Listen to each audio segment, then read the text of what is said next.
sou o professor Marcos Dominici, sou professor da Rede Pública Estadual da CE Jackson Lago.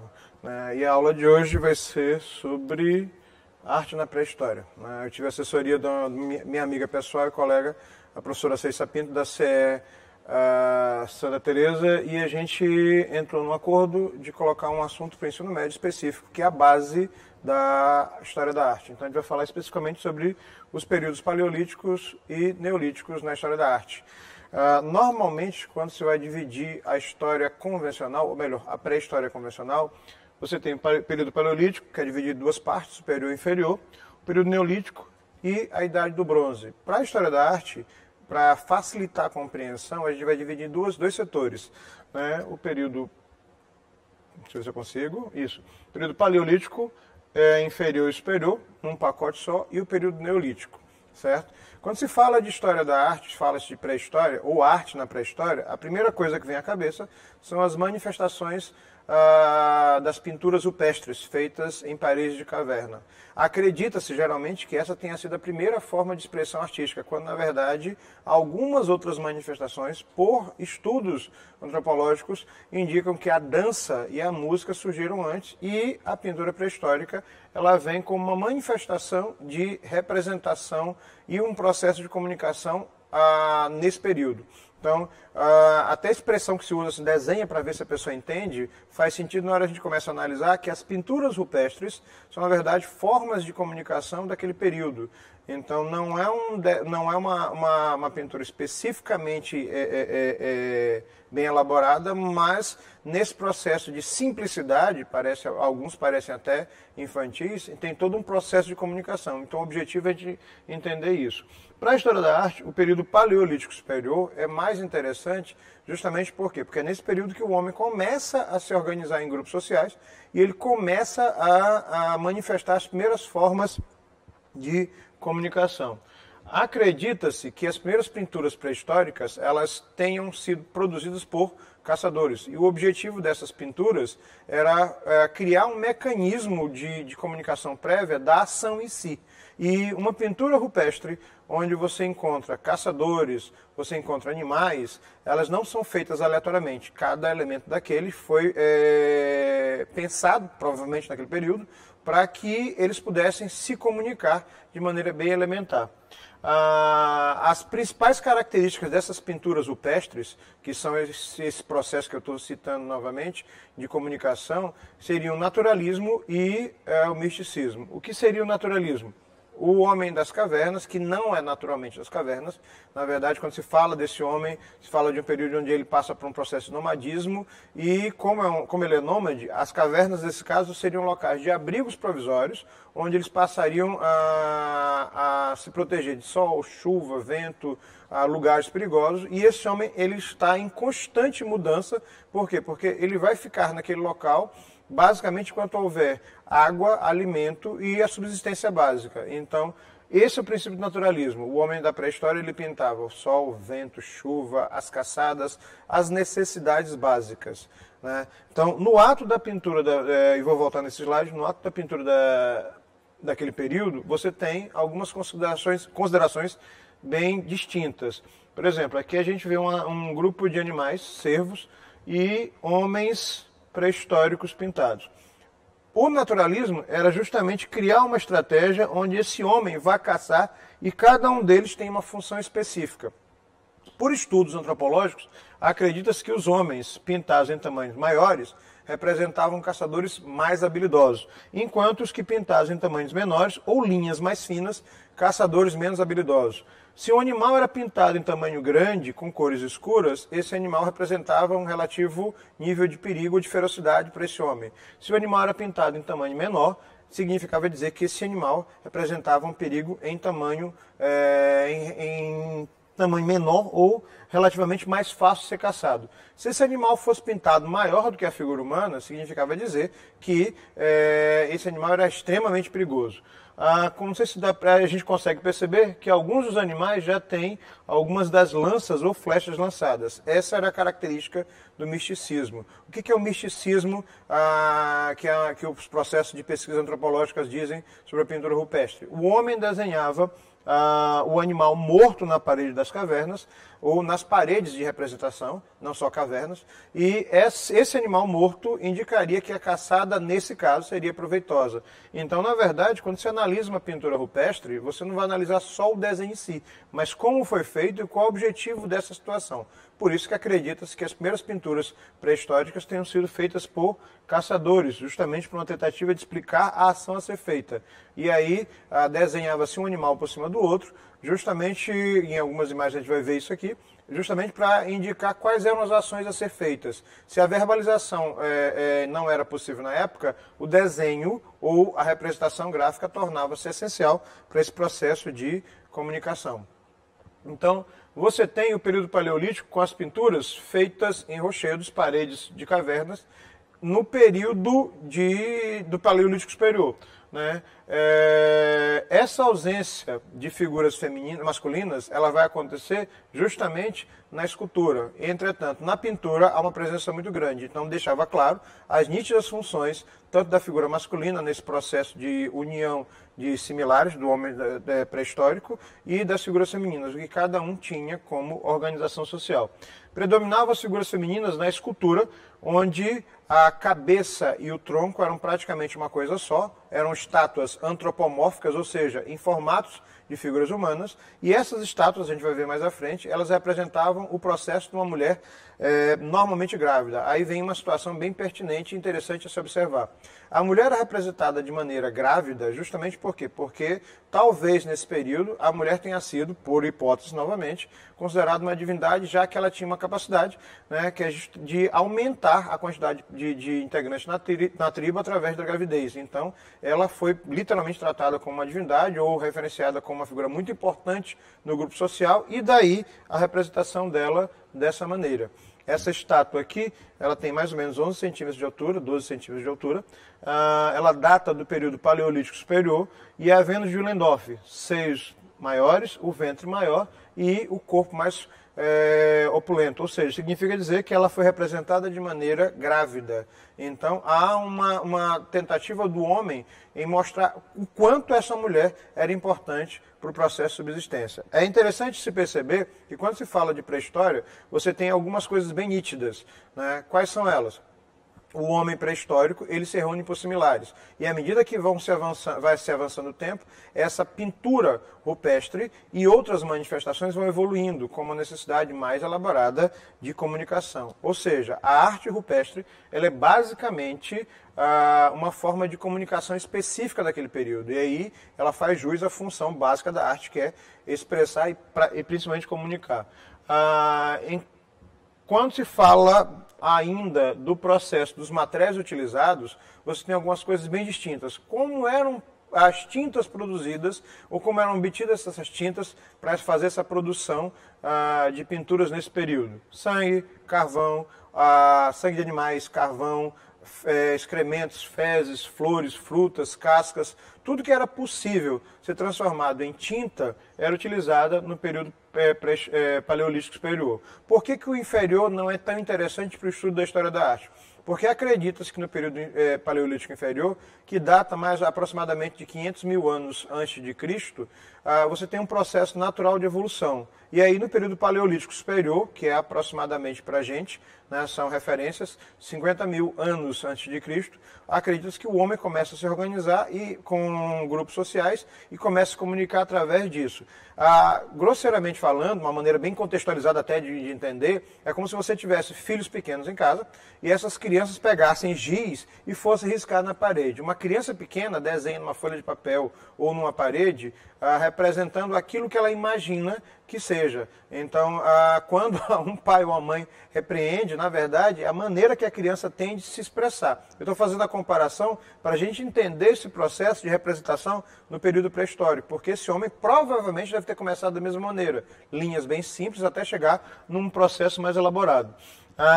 que seria o processo de pinturas pré-históricas de maneira ritualística. E isso vai se estender, esse processo ritual vai se estender para as manifestações teatrais pré-históricas, para a música pré-histórica e para a dança pré-histórica que existiram, só que com outros contextos, não o que a gente conhece hoje em dia, mas que dá uma base para se entender e compreender o processo em si. Locais, Espanha e França, cavernas e paredes de cavernas e de locais de grutas nessas duas regiões, onde acredita-se também que a primeira manifestação de pintura pré-histórica foram as mãos negativas. O que seriam essas mãos negativas? Provavelmente um homem do período paleolítico superior colocou a mão sobre a caverna, sobre a parede da caverna e soprou a terra do solo dessa caverna sobre a mão. E aí ele consegue observar que ali ele vai representar a mão dele num sistema positivo e negativo. Provavelmente, mesmo parecendo um tanto infantilizada a explicação, ele começa a perceber que ele consegue reproduzir alguma coisa e chegar à conclusão de que é o formato da mão. E aí começam a surgir comparações até ele chegar às primeiras técnicas de representação, que seriam as pinturas rupestres, certo? O período paleolítico ele vai sendo marcado por representações literalmente de subsistência, caça, né, e necessidade de representação do cotidiano. O que ele faz, a mudança de tempo, entre outras coisas. Aqui essa aqui é só uma representação pictórica de como seria, lógico, isso não é uma pintura pré-histórica, mas é uma pintura mais recente, mostrando como seria a forma desse homem representar ao longo da história. Bisões, por exemplo, são animais de grande porte que eram caçados, mas eram extremamente perigosos. O interessante é perceber que os desenhos aqui são reproduções e gravuras de pinturas originais para a gente ter uma referência de como a coisa acontecia. Então aqui são vários animais e são muitas representações de animais por uma necessidade básica de sobreviver e subsistência. Notas também aquele primeiro item que eu coloquei, o misticismo, o animal é desenhado morto na parede da caverna, e como ele tem cores mais escuras e um tamanho maior, significava dizer que ele era relativamente mais feroz e trazia um nível de perigo para esse homem pré-histórico. Outra referência, só que essa aqui já data e já remete à pintura pré-histórica brasileira. Sim, temos referências de sítios arqueológicos no Brasil, e é bem perto daqui da gente, né? Fica ao sul do Piauí, no Parque Arqueológico São Raimundo Nonato, em 7 cidades. E aí o interessante é perceber que as nossas pinturas, elas estão entre o período paleolítico superior e o período neolítico. E aí nota-se que a característica mais predominante da pintura pré-histórica brasileira é justamente a cor avermelhada, onde você tem um estilo que é chamado de estilo de várzea, justamente por causa da região, a nossa região do Nordeste, que tem muito esse barro vermelho. Quem já experimentou jogar pelada em dia de chuva em barro vermelho sabe que a cor da camisa, se for branca, já era. Então essa característica é bem interessante, até porque os pigmentos são naturais. Mais um exemplo das pinturas pré-históricas brasileiras, né, de 7 cidades, aqui em São Raimundo Nonato, no Piauí, onde você percebe vários símbolos geométricos, já é uma característica do Neolítico, e ações sendo realizadas pelo homem pré-histórico. Ele passa não só do processo inicial de informação, de comunicação, mas também a representação do cotidiano, que vai sendo feito. Então, é uma representação quase documentada de tudo que é feito antes e depois, ou depois.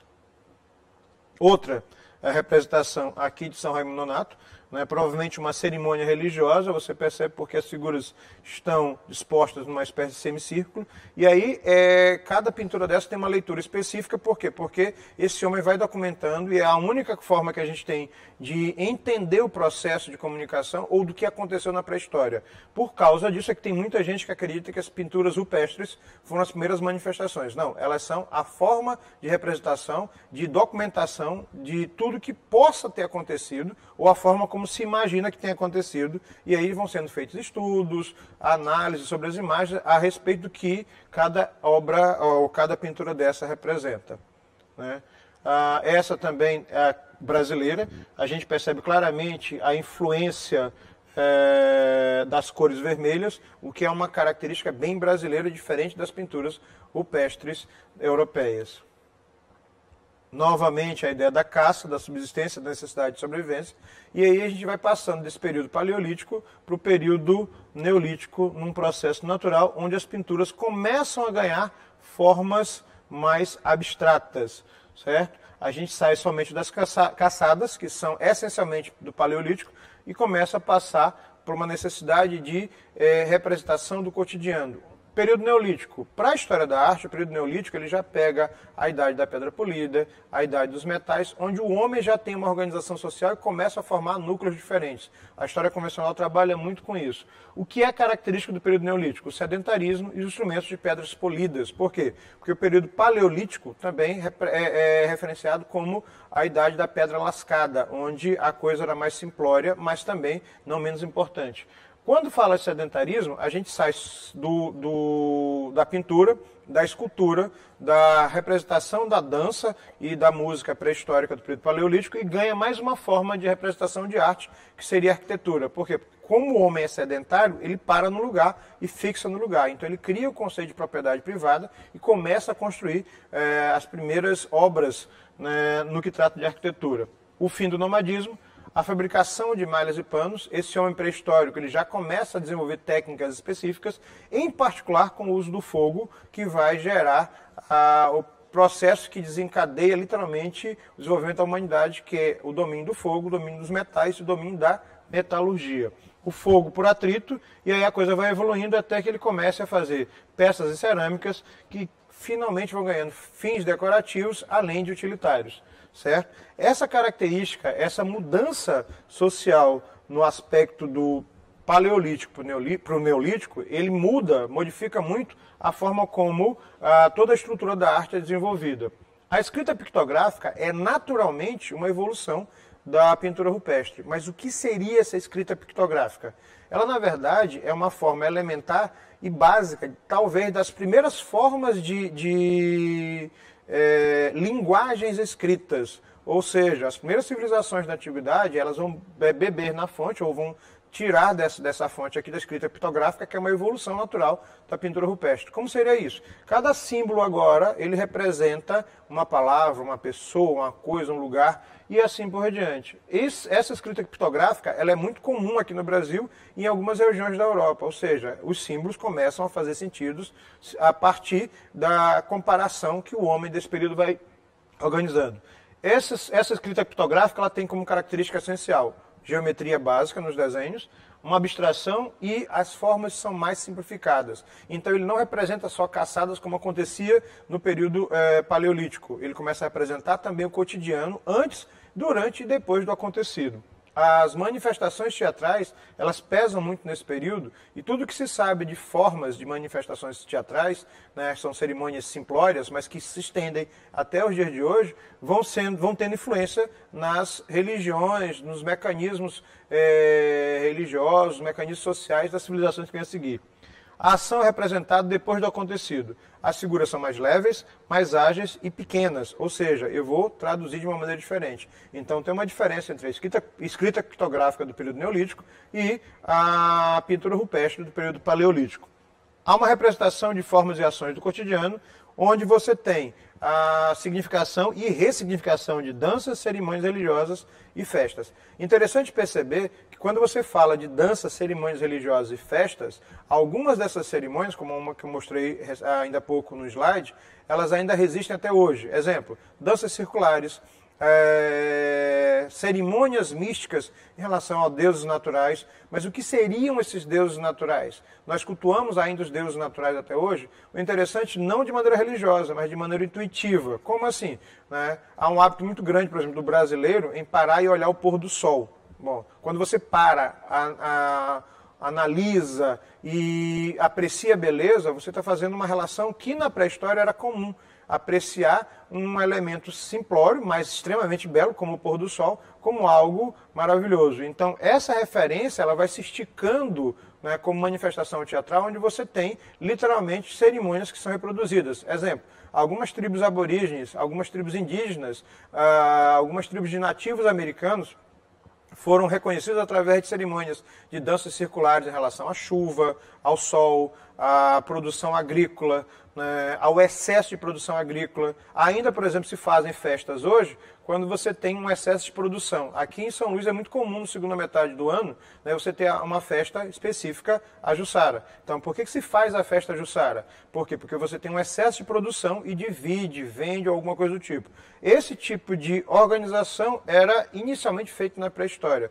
Tanto é que nos deuses que vêm civilizações a seguir, como Egito, Grécia e Roma, você tem um deus da fertilidade, um deus da agricultura, um deus do vinho, da uva, entre outras coisas. Por quê? Porque são cerimônias que eram feitas inicialmente na pré-história. Por exemplo, quando alguém faz aniversário, se parabeniza pela pessoa, a pessoa pelo aniversário. Se você levar em consideração o contexto da pré-história e de civilizações antigas, as pessoas não parabenizavam pelo aniversário, mas parabenizavam por ainda estar vivo, certo? Isso significa dizer que haviam muitas civilizações, inclusive o homem da pré-história, que fazia referência a deuses naturais, pedindo para que seus filhos conseguissem chegar até a fase adulta, ou seja, fertilidade, vida, vivência, entre outras coisas.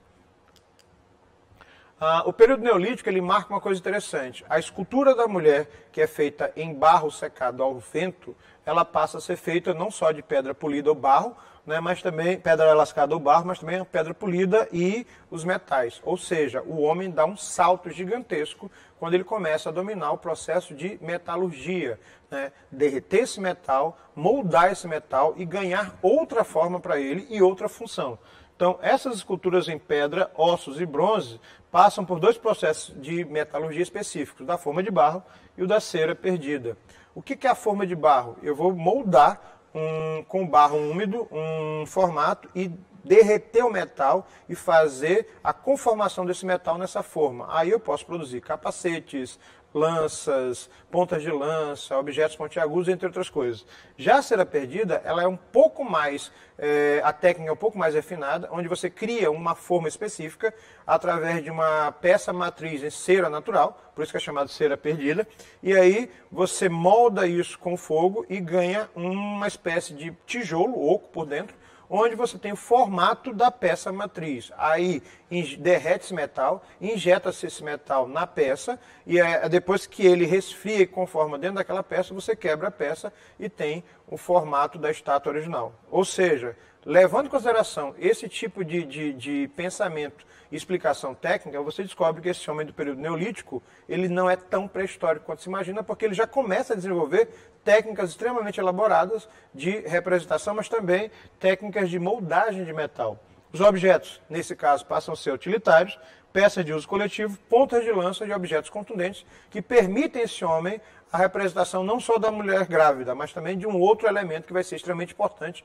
no período neolítico, que é o guerreiro, que é aquele que protege seu espaço, mas também possa atacar e ganhar mais espaço, né, que seria o princípio do crescimento das grandes civilizações. Aqui a gente tem, por exemplo, algumas referências de estátuas, de esculturas do período neolítico e paleolítico. E aí a maior parte delas remonta ao corpo feminino grávido, né? E aí você percebe o quanto essa mulher é importante, já que ela é um elemento extremamente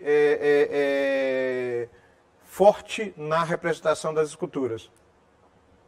Né? Aqui nós temos uma Vênus. Elas eram chamadas dessa maneira justamente porque estudos recentes, não na pré-história, deixar claro isso, estudos recentes consideraram a Vênus, as esculturas do período pré-histórico como a Vênus, justamente porque a Vênus é a deusa romana que representa o amor e a beleza. Né? Nesse caso seria a reprodução em si. Então, mesmo que não pareça uma mulher como a gente conhece, ela apresenta o ventre grande, os seios maiores, e ela é feita em pedra polida. Você percebe já um acabamento mais refinado. Tanto essa quanto as esculturas de mulheres ou de guerreiros no período neolítico. Essas aqui já são em metal, com o processo da cera perdida. Então, a lapidação e polimento da pedra ou metal derretido até conformar e dar a ideia de guerreiros, onde ele protege a propriedade, mas ainda mantém a figura feminina como elemento importante do aumento do grupo social. Né? A arquitetura. No período neolítico, você tem o surgimento da arquitetura. Né? E aí, as construções mais fantásticas a se perceber se dão justamente nesse período. Mas o que trata a arquitetura neolítica? Ela é justamente feita com, como o nome diz, construções neolíticas com pedras megalíticas. Litos é uma palavra grega que significa pedra, neo, novo, então seria a nova pedra. Megalítico significa pedras gigantes. E aí você tem 3 tipos de construções bem distintas, né? Os menhires, os domes e os cronlecs. Os menhires são pedras gigantes, né, fincadas no chão, pedras com toneladas de peso, fincadas no chão, que são colocadas verticalmente. Os dolmens são pedras gigantes, 2 com uma sobre elas, e aí a gente começa a perceber não só o absurdo dessa situação toda, como construir isso, para que servir isso aqui, como foi o processo de construção. Há um desenho animado antigo, que passava muito na nossa infância, chamado Os Flintstones, a gente lembra muito da casa dos Flintstones. É basicamente o mesmo sistema, uma pedra, 2 pedras e uma terceira, e aí você tem a primeira forma de casa construída naquele período, né, assimilar uma caverna para garantir a segurança. Só que essas pedras ganham mais formatos, mais volumes e maiores tamanhos, e elas começam a chegar no que a gente chama de cronlecs, é a reunião de domes e menhires. O mais conhecido fica na Inglaterra e chama Stonehenge. 100 metros de diâmetro e alturas que variam entre 4 e 8 metros, com pedras que vão até 20, 30 toneladas, e a distância de onde elas foram retiradas é aproximadamente 30 quilômetros. Aí você se pergunta, como esse homem pré-histórico retirou essa pedra, como ele cortou essa pedra, como ele transportou essa pedra, como ele ergueu, como ele colocou uma outra por cima, né? Os meus alunos sempre costumam brincar que os alienígenas vieram e fizeram construções desse tipo. Não temos nenhuma base científica para isso. Para efeito de diversão é interessante, mas quando você começa a perceber, muita gente acreditava que essas pedras ou essas construções tinham sido feitas na Idade Média. O estudo do carbono no solo permitiu a identificação do período neolítico. Ou seja, a gente chega nisto aqui, na Stonehenge, na Inglaterra, que é uma construção gigantesca, com pedras gigantescas e com pesos maiores ainda. E a pergunta que não quer calar, como foi feito isso? Para que servia isso? Né? Quanto tempo, os alunos sempre perguntam, professor, quanto tempo ao homem ao pré-histórico do período neolítico? Né? Porque a gente está falando do período neolítico, a gente, meu Deus, o homem das cavernas. Não, não era das cavernas, já é no final da idade da pré-história, no final do período neolítico, mas mesmo assim é uma coisa fabulosa. Uma coisa interessante de se perceber, né, os círculos são concêntricos, ou seja, são círculos perfeitos, onde você tem o mesmo centro. Ao redor, as pedras maiores são domes, 2 pedras verticais com uma horizontal sobre elas. As do meio, né, um círculo menor de domes e menhires, elas compunham a estrutura toda ao longo dos séculos. Algumas pedras foram perdidas, inclusive retiradas daí, mas o que é fabuloso é saber para que servia ou como isto foi construído. As hipóteses mais prováveis é que esse homem tenha retirado essas pedras em distâncias quilométricas do local onde foi construído isso, né? Tenha cortado essas pedras no lugar e levado essas pedras, deslizando elas em troncos que eram engordurados com gordura de animais que eram mortos. Fabricavam, olha só a loucura, fabricavam cordas através de fibras naturais e puxando e empurrando com distância de 20, 30 quilômetros, só para você ter uma noção, é como se a gente fosse daqui andando e puxando uma pedra até Bacabeiras. Alguns alunos meus dizem, professor, é falta do que fazer? Não, eles tinham que fazer, tanto que eles fizeram isso aqui. Não ri, que a coisa é séria, eu sei que tem gente rindo aí sobre isso. E levava-se até o local. Já levamos a pedra, agora o trabalho é colocar uma dessas pedras em pé, erguer sem, né? Então, só de falar a gente cansa um pouquinho. Segunda possibilidade, trouxe a pedra, escavou um buraco de aproximadamente, pela teoria da física básica, 1 metro, 2 metros de profundidade, 1,5 metro de profundidade no mínimo, para que ela se mantivesse em pé, fechou o buraco, colocou o outro e a terceira pedra em cima. Como fazer isso? Hipóteses prováveis, rampas com andaimes rústicos feitos de madeira, até erguer a primeira, alavancas de sistemas de tração animal e humana, depois colocou a primeira, a segunda, mais estruturas de andaimes no meio para colocar a terceira. A gente está falando de uma construção apenas. Agora falta colocar o resto do círculo de 100 metros. Bom, só para a gente ter uma noção, isso aqui é um dome. Vamos voltar neles aqui. Isso aqui é um cronlec. Vamos levantar hipóteses sobre a função disso. Já sabemos que isso aqui deu trabalho.